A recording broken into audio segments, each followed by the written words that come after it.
देखो यार, अगर तुम लोग सीएम पंक और एडी किंगस्टन के फैन हो तो ये वीडियो तुम्हारे लिए होने वाली है, क्योंकि गाइज एडब्ल्यू से पंक के फायर्ड होने के बाद फाइनली एडी किंगस्टन ने सीएम पंक के साथ उनके होने को लेकर बात की गई। ब्रायन डेनियल्सन एनजेपीडब्ल्यू के डेब्यू प्लान को लेकर एनजेपीडब्ल्यू में मेजर चेंज हो चुका है। एडब्ल्यू के इस हफ्ते डायनामाइट शो के ऊपर जिम कॉर्नेट पॉसिबली डेब्यू कर सकते हैं। क्या रिक फ्लेयर एडब्ल्यू पर इन रिंग डेब्यू करेंगे, इसको लेकर काफी बड़ी अपडेट आ रही है। केनी ओमेगा और एमजेएफ के शानदार मैच के बाद कोलिजन की फाइनल व्यूअरशिप सामने आ चुकी है। तो गाइज वहीं एडब्ल्यू के कल होने वाले डायनामाइट शो के ऊपर टोनी खान मेजर अनाउंसमेंट करने वाले गए। तो गाइज चलिए बिना किसी देरी के शुरू करते हैं इस वीडियो को। और गाइज सबसे पहले बात करेंगे कोलिजन के व्यूअरशिप की। वेल ये बात तो मैं आप लोग को ऑलरेडी बता चुका हूँ कि एडब्ल्यू के इस हफ्ते कोलिजन को अर्ली व्यूअरशिप काफी कम मिली थी, बट गाइज अब यहाँ पर कोलिजन की फाइनल व्यूअरशिप सामने आ चुकी है। और गाइज यहाँ पर फाइनल व्यूअरशिप के अंदर जहां लास्ट वीक एडब्ल्यू के कोलिजन शो को करीबन 5,18,000 लोगों ने देखा था, वहीं इस हफ्ते एडब्ल्यू के कोलिजन शो को करीबन 4,76,000 लोगों ने देखा है, जो कि लास्ट वीक के मुकाबले काफी कम है। बट गाइज यहां पर मल्टीपल रिपोर्टर्स का यह दावा करना है कि एडब्ल्यू के इस हफ्ते का कोलिजन शो सैटरडे नाइट के ऊपर काफी बड़ा कंपटीशन फेस कर रहा था, क्योंकि गाइज एडब्ल्यू के इस हफ्ते का कोलिजन शो जब यहां पर अमेरिका में सैटरडे नाइट पर आ रहा था, तो गाइज सेम टाइम के ऊपर अमेरिका में वर्ल्ड सीरीज के दो गेम हो रहे थे, जहां पर वर्ल्ड सीरीज के गेम को करीबन 8 मिलियन व्यूअरशिप मिली है। और गाइस वर्ल्ड सीरीज के साथ हेड टू हेड जाने की वजह से एडब्ल्यू के इस हफ्ते कोलिजन शो को काफी ज्यादा कम व्यूअरशिप मिली है। बट गाइस इसके बावजूद भी क्वार्टर व्यूअरशिप के अंदर एडब्ल्यू के इस हफ्ते कोलिजन पर जिस चीज को सबसे ज्यादा व्यूअरशिप मिली थी, वो यहाँ पर और कोई नहीं बल्कि एमजेएफ और केनी ओमेगा का मैच था, जहां पर क्वार्टर व्यूअरशिप के अंदर ओमेगा और एमजेएफ के मैच को करीबन 5.5 लाख लोगों ने देखा। वेल गाइज ये तो बात है कोलिजन के व्यूअरशिप की। बट गाइज चलिए फिलहाल आगे बढ़ते और बात करते हैं रिक फ्लेयर के एडब्ल्यू में इन रिंग डेब्यू की। वेल गाइज ये बात तो हम सभी लोगों को मालूम है, रिक फ्लेयर के लास्ट वीक एडब्ल्यू डायनामाइट पर डेब्यू करने के बाद अब रिक फ्लेयर एडब्ल्यू पर तब तक काम करने वाले गए जब तक यहां पर एडब्ल्यू से स्टिंग का रिटायरमेंट नहीं हो जाता है। और क्योंकि अब यहां पर रिक फ्लेयर एडब्ल्यू के अंदर 4 से 5 महीनों के लिए काम करने वाले गए, तो गाइज यहीं इस हफ्ते डब्ल्यूडब्ल्यूई के फॉर्मर प्रोड्यूसर विंस रूसो के लेटेस्ट पॉडकास्ट के ऊपर विंस रूसो का ये दावा करना है कि रिक फ्लेयर पॉसिबली एडब्ल्यू के अंदर उनका इन रिंग डेब्यू भी करने वाले गए। और गाइज विंस रूसो का ये कहना है कि एडब्ल्यू के अंदर पॉसिबली स्टिंग के रिटायरमेंट मैच के अंदर रिक फ्लेयर की हैवी इन्वॉल्वमेंट होने वाले गए। और गाइज पॉसिबली रिक फ्लेयर वो रेसलर हो सकते गए जिसके साथ यहाँ पर स्टिंग या तो उनका फाइनल मैच लड़ेंगे या फिर स्टिंग के फाइनल मैच के अंदर रिक फ्लेयर यहाँ पर स्टिंग के टैग पार्टनर होंगे। वेल गाइज मुझे तो इसकी कमी पॉसिबिलिटी लगती है कि टोनी खान इस उम्र में रिक फ्लेयर को इन रिंग डेब्यू करवाएंगे। और गाइज मैं यहां पर बिल्कुल भी नहीं चाहता हूं कि रिक फ्लेयर एडब्ल्यू के अंदर इन रिंग डेब्यू करे। बट गाइज आप लोग देखना चाहते हो या नहीं, आप लोग मुझे कमेंट करके बताएंगे। बट गाइज जहां तक बात रही टोनी खान की, तो गाइज अब मैं आपको बता दूं एडब्ल्यू के कल होने वाले डायनामाइट शो के ऊपर टोनी खान एक बार फिर से मेजर अनाउंसमेंट करने वाले गए। और गाइज एडब्ल्यू ने इस चीज को ऑफिशियली कंफर्म कर दिया है कि कल यहां पर 1 नवंबर को एडब्ल्यू के डायनामाइट शो के ऊपर टोनी खान को इंपॉर्टेंट अनाउंसमेंट करने वाले गए। वेल गाइस देखना बहुत ही दिलचस्प होने वाला है कि टोनी खान कल यहां पर डायनामाइट पर कौन सी इंपॉर्टेंट अनाउंसमेंट करते गए। बट गाइस जहां तक बात रही कल के एडब्ल्यू के डायनामाइट की, गाइस यही कल एडब्ल्यू के डायनामाइट शो से पहले आज यहां पर एडब्ल्यू सुपरस्टार जेफ जैरेट के लेटेस्ट इंटरव्यू के अंदर जब यहां पर जेफ जैरेट एडब्ल्यू के डायनामाइट को प्रमोट कर रहे थे, तो गाइस यही जैरेट के इस इंटरव्यू के अंदर जेफ जैरेट ने एडब्ल्यू डायनामाइट पर मेजर डेब्यू टीज कर दिया है, जहां पर जेफ जैरेट का बेसिकली ये कहना है कि वो यहां पर कल वाले एडब्ल्यू के डायनामाइट शो के ऊपर रेसलिंग लेजेंड जिम कॉर्नेट को देखना चाहते गए। और गाइज अगर आप लोग को नहीं मालूम है तो मैं आप लोग को बता दूं,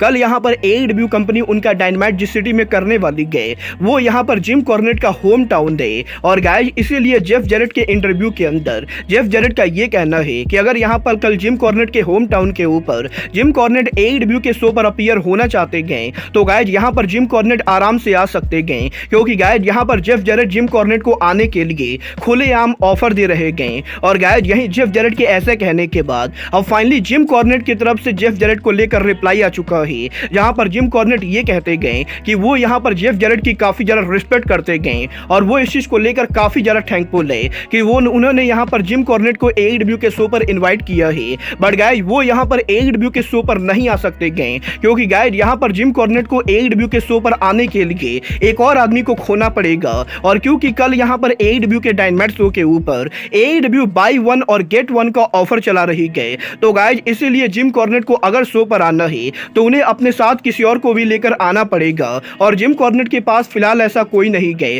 जो AEW के शो को देखने के लिए आएगा। और गाइज यहाँ पर बेसिकली जिम कॉर्नेट ने एक बार फिर से AEW कंपनी को बुरी तरह से रोस्ट करते हुए AEW पर उनके अपीयरेंस को कैंसिल कर दिया है। वेल गाइज वैसे तो मैं जिम कॉर्नेट को कुछ खास ज्यादा पसंद नहीं करता हूँ, बट गाइज ये बात भी कहना बिल्कुल भी गलत नहीं होगा कि अगर यहाँ पर जिम कॉर्नेट AEW के ऑन स्क्रीन के ऊपर जनरल मैनेजर का रोल प्ले करते गए तो गाइज ये यहाँ पर AEW के लिए गेम चेंजर होने वाला है। बट गाइज क्योंकि जिम कॉर्नेट AEW को काफी ज्यादा हेट करते गए और CM पंक के जाने के बाद जिम कॉर्नेट लगातार AEW को पिलाई कर रहे गए, तो गाइज इसीलिए मुझे तो नहीं लगता है कि जिम कॉर्नेट कल यहाँ पर डायनामाइट पर आने वाले गए। वेल अब ये तो कल के डायनामाइट को देखकर ही पता चलेगा कि जिम कॉर्नेट कल डायनामाइट पर अपीयर होते हैं या नहीं। गाइज जहां तक बात रही रेसलर्स के अपीयर होने की, तो गाइज यहीं लास्ट वीक डायनामाइट पर द रेन मेकर काजुचिका ओकाडा के डायनामाइट पर अपीयर होने के बाद अब इस चीज को लेकर तगड़ी स्पेकुलेशन चल रही है कि NJPW के साल के biggest pay per view NJPW wrestle kingdom के ऊपर ब्रायन डेनियल्सन रेसल किंगडम पर डेब्यू करेंगे। और गाइज ये बात तो मैं आप लोग को ऑलरेडी बता चुका हूँ कि AEW के इस हफ्ते डायनामाइट शो के ऊपर ओकाडा और ब्रायन का जो टैग मैच हुआ था, उस मैच के बाद NJPW कंपनी इन दोनों का रेसल किंगडम पर मैच कराने वाली थी। बट गाइज अब यहां पर क्योंकि ब्रायन को इंजरी हो चुकी है, तो गाइज इसीलिए NJPW के अंदर NJPW उनके प्लान्स को चेंज करने वाली गए। और गाइज यहां पर फाइटफुल सेलेक्ट ने इस चीज को कंफर्म किया है कि AEW डायनामाइट पर ब्रायन के इंजर्ड होने के बाद पॉसिबली ब्रायन यहां पर NJPW के रेसल किंगडम पेपर व्यू तक मेडिकली क्लियर नहीं होने वाले गए। और क्योंकि ब्रायन यहां पर मेडिकली क्लियर नहीं होने वाले गए, तो गाइज एक बार फिर से NJPW के रेसल किंगडम के ऊपर ब्रायन डेनियल्सन इस साल भी काम नहीं करेंगे। और अब जबकि ब्रायन को इंजरी हो चुकी है, तो गाइस पॉसिबली इस साल NJPW के रेसल किंगडम के ऊपर ओकाडा AEW के जिस रेसलर को फेस करेंगे वो रेसलर BCC का मेंबर तो होने वाला है, बट वो रेसलर ब्रायन डेनियल्सन ना होके बल्कि पॉसिबली क्लॉडियो कैस्टाग्नोली होने वाले गए। वेल गाइस ये तो आने वाला टाइम बताएगा कि ब्रायन के इंजर्ड होने के बाद क्या क्लॉडियो कैस्टाग्नोली ब्रायन की जगह ओकाडा को रेसल किंगडम पर फेस करते गए या फिर कोई और रेसलर ओकाडा को रेसल किंगडम पर फेस करता है। बट गाइस जहां तक बात रही रेसलर्स के फेस करने की, तो गाइस यहीं CM पंक के AEW से फायर्ड होने के बाद AEW के अंदर CM पंक के one of the best rival Eddie Kingston के लेटेस्ट इंटरव्यू के अंदर एडी किंगस्टन ने CM पंक के AEW से फायर्ड होने को लेकर और AEW में उनके रिलेशनशिप को लेकर बात की गई। जहां पर बेसिकली जब एडी किंगस्टन से यह पूछा गया कि जब AEW के अंदर CM पंक और एडी किंगस्टन का फ्यूड हुआ था, तो गाइस उस फ्यूड के अंदर एडी किंगस्टन ने एक बार यह बोला था कि CM पंक AEW के लॉकर रूम में काफी टॉक्सिक तरीके से बिहेव करते गए। और गाइस एडी किंगस्टन ये होप करते गए कि CM पंक एक ना एक दिन AEW से फायर्ड हो जाए। और गाइस अब जबकि यहां पर 2 सालों के बाद CM पंक सच में AEW से फायर्ड हो चुके गए, तो गाइस क्या यहां पर एडी किंगस्टन इस चीज को लेकर हैप्पी गए? वेल गाइस यहां पर इंटरव्यूअर के इस सवाल के बाद एडी किंगस्टन काफी इंटरेस्टिंग जवाब देते गए।